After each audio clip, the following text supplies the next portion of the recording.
So here's Ray from EPM again. So I've got 5 modes lights on the left and the 7 modes EPM lights on the right. So these lights are EMARC certified. So now they're on running light, so it's red. It's a low red. Can we put brake on? So when you press brake, in the video you can't see much of difference, but the right hand side light is a little bit brighter. Okay, release brake. Okay, let's put hazard light on. Now, here, this is quite a significant difference here. Because the EPM light is much brighter, so it shows amber in here. But in this video, you can see it's almost red in there.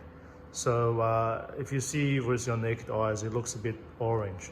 So the red lens on the 5 modes definitely doesn't look amber enough.